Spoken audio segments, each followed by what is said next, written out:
When he finally reaches out after silence, your heart might skip a beat. You see the notification, maybe it's his name lighting up your screen, and suddenly, everything inside you starts rushing to the surface: questions, hope, anger, confusion. It's like a jolt to your system. You've been trying to move on, trying to heal or make sense of the quiet, and now here he is, disrupting the peace you've been building. It's natural to want to respond immediately. Maybe you want to say everything you've been holding in. Maybe you're tempted to ignore it, or maybe you're just frozen, caught in the pull between your emotions and your self-respect. This is the moment to stop and breathe. Before anything else, before you tap out a reply, before you even let yourself sink into the meaning behind his words, you need to pause. Not because you're playing games, not because you're trying to manipulate the situation, but because that space between stimulus and response, that's where your power lies. That's where you find out what you really want, not what your momentary emotions are screaming at you to do. When someone goes silent, especially if it's someone you care deeply for, that silence can feel like a slow unraveling. It chips away at your sense of connection. It breeds doubt about him, about what you had, and even about yourself. And so, when that silence is suddenly broken, it doesn't just feel like a text. It feels like a door being cracked open again. A possibility, a relief, but we can't afford to let relief decide for us. You need to protect the peace you've been working on. Silence may have confused you, it may have hurt, but in that time, you've likely been rebuilding, reconnecting with friends, focusing on your own goals, getting clarity, or just learning how to sit with your feelings again. That's something valuable, that's growth, and even if you haven't felt strong every day, the fact that you kept going means something. So here's the question to ask yourself in this moment. What do I need right now? And not what he needs. Not what the romantic version of this moment promises. Not what the scared, longing part of you wants to hear. What do you need? Maybe you need closure. Maybe you want to give him a piece of your mind.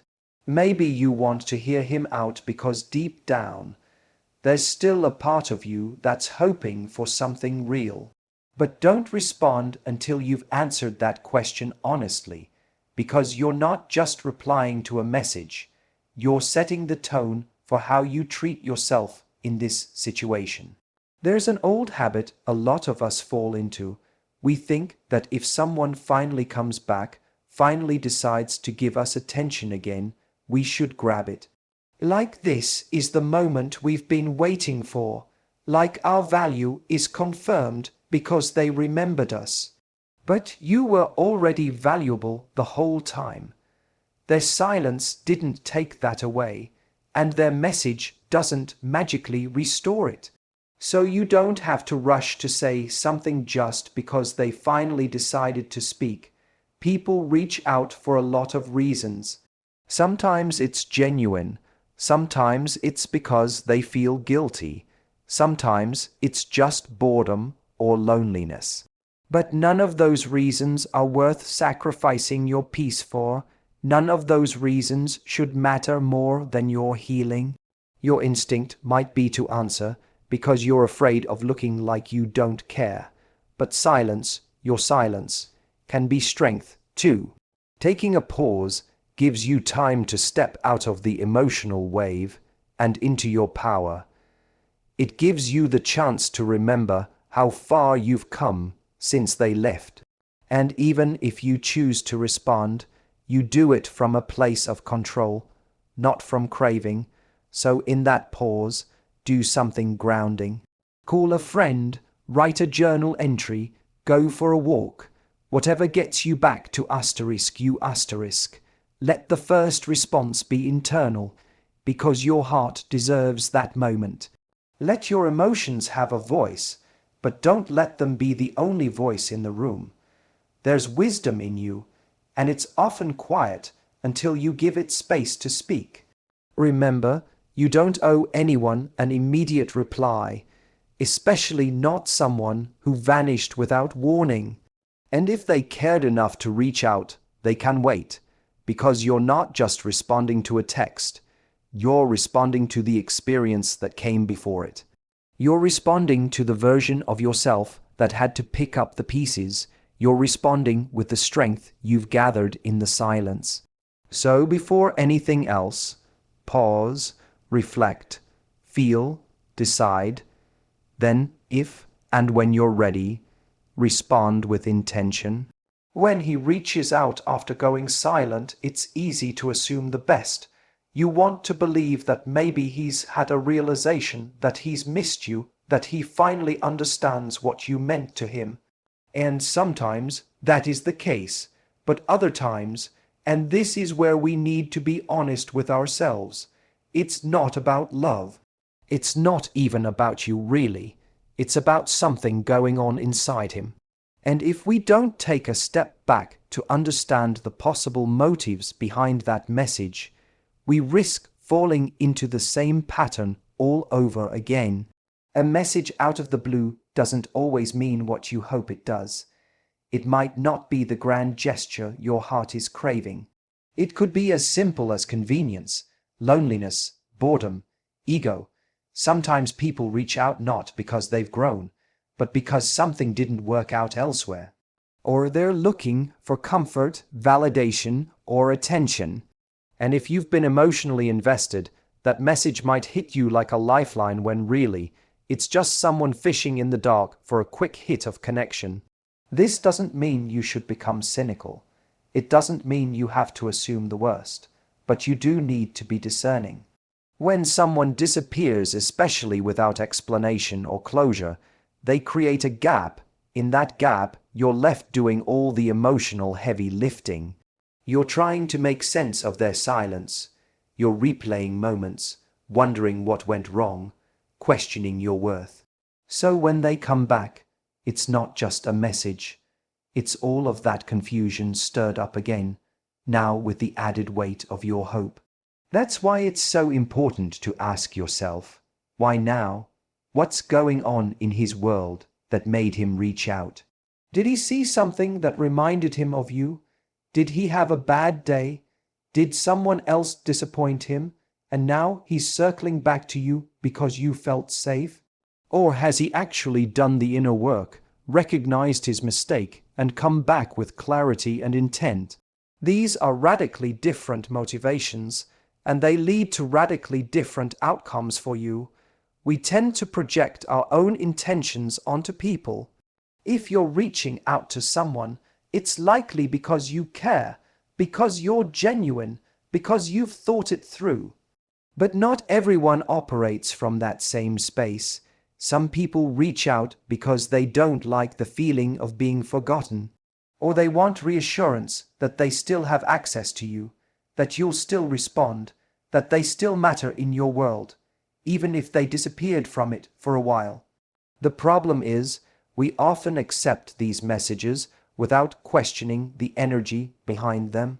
We're so relieved to hear from them, or so afraid of losing the connection, that we skip the step of understanding. We make excuses, we tell ourselves stories. Maybe he was just scared, maybe he needed time, maybe now he's ready.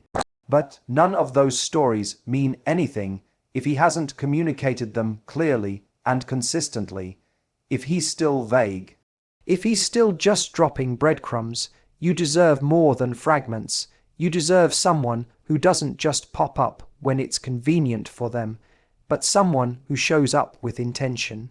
And you won't know if that's what's happening unless you pause and examine what this message actually says, and what it doesn't. Did he acknowledge the silence? Did he offer any kind of explanation? Did he take responsibility for the distance? Or did he act like nothing happened, just slipping back in as if weeks or months didn't pass? That alone tells you a lot. Because the truth is, Someone who genuinely values you doesn't just come back. They come back differently. They don't sweep things under the rug. They don't avoid the hard conversations. They recognize that disappearing hurt you, and they treat that with respect. They make it clear through their words and actions that this isn't just a casual reconnection, it's something meaningful. Something considered, something new, but if all you get is a "hey" or a "been thinking about you," without any substance behind it, be careful. That's not an invitation to a real relationship.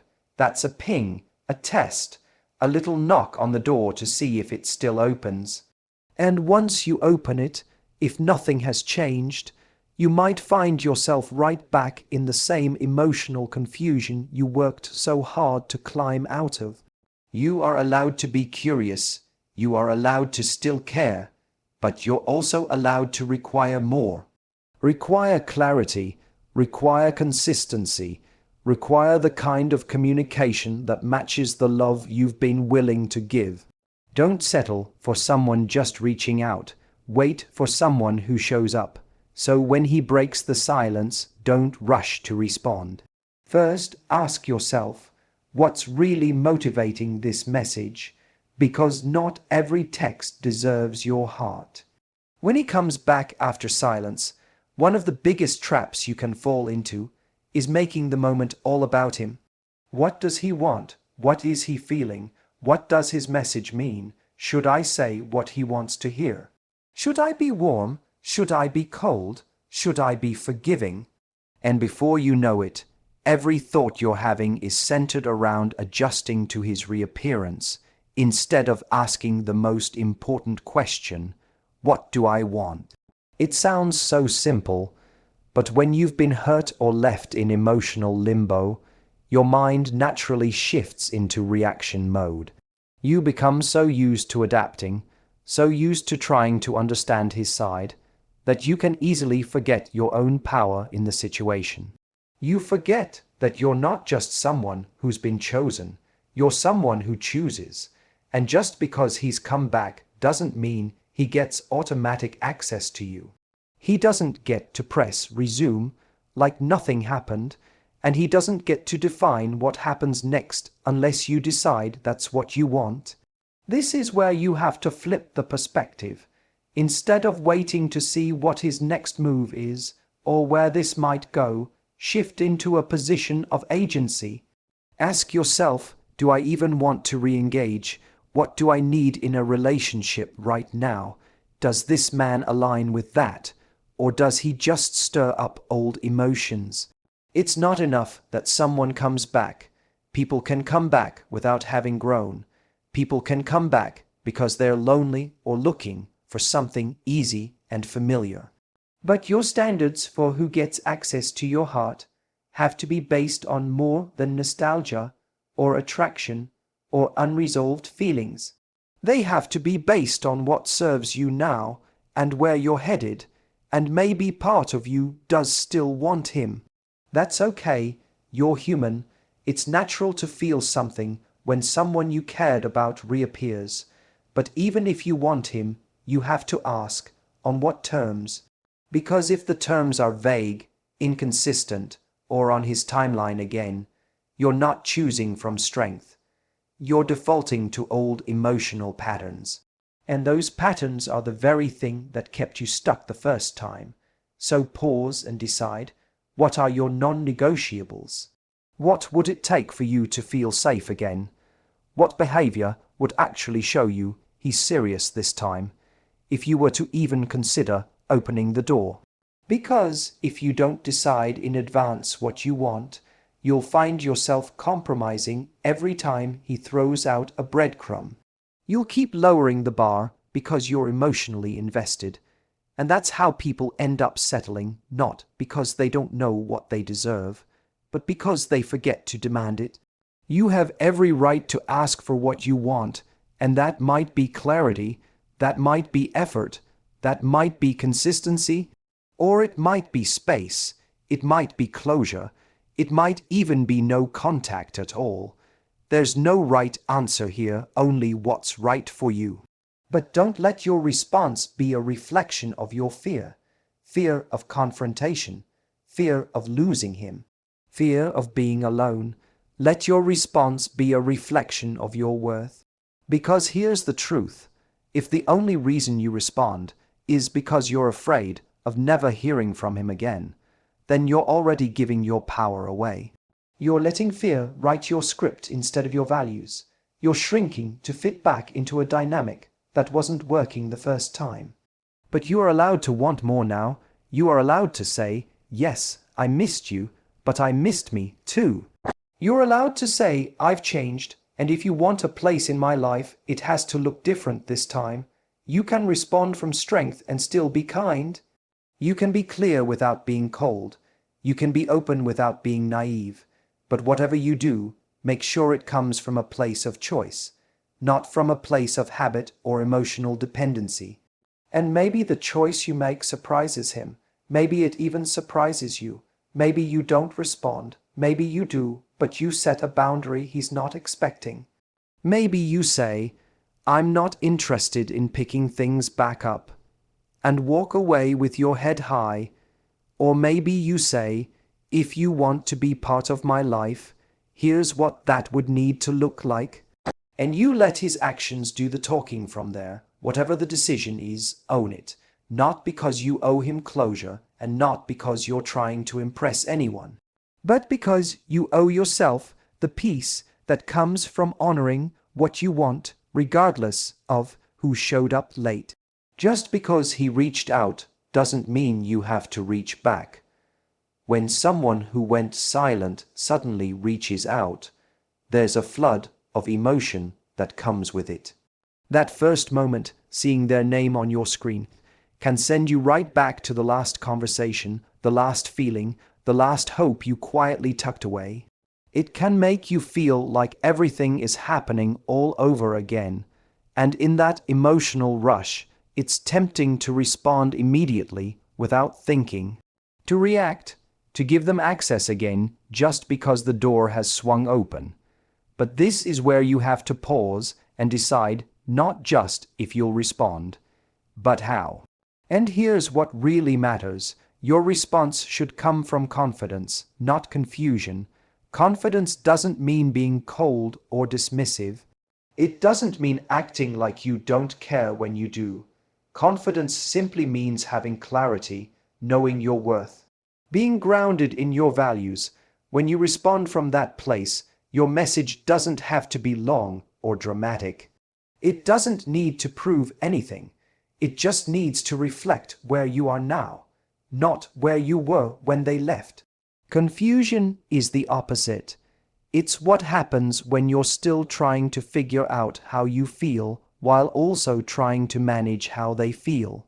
It's responding out of fear, out of loneliness, out of old patterns, and when you respond from that place, you end up giving your power away. You might say too much, you might backpedal, you might accept things you told yourself you never would again. Because instead of choosing your response, you're reacting to their presence. You don't need to rush to explain yourself. You don't need to defend your silence. You don't need to make them feel better about the gap they created.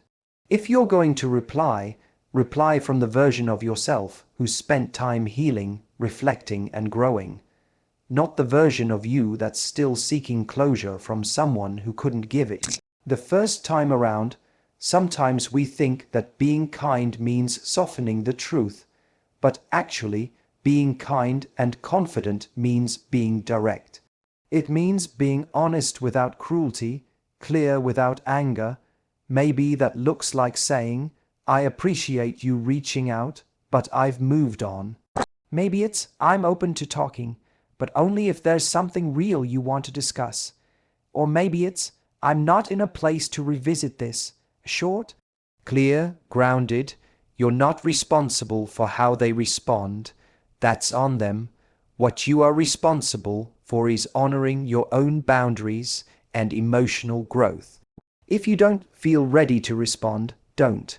If you do want to respond, ask yourself first, What do I want this message to say about where I stand? About what I accept? About what I've learned? Confidence also means not needing the perfect response. This isn't about crafting a script that will get a specific reaction out of them. You're not trying to manipulate the situation. You're simply speaking from a place of truth.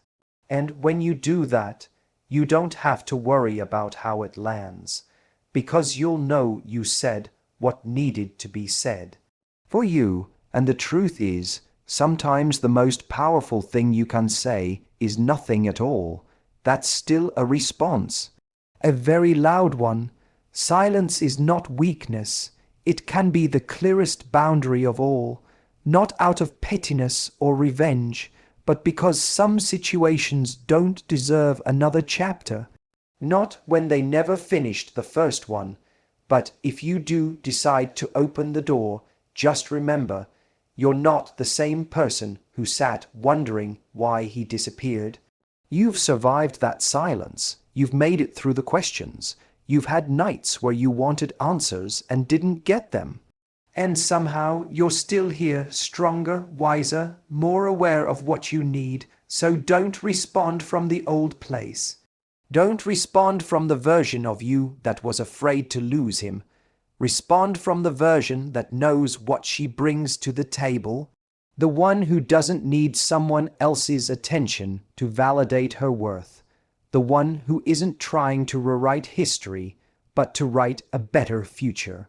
If he truly wants to reconnect, he'll show you through his consistency, not just his words. He'll meet you in the clarity you've found, not try to drag you back into the confusion.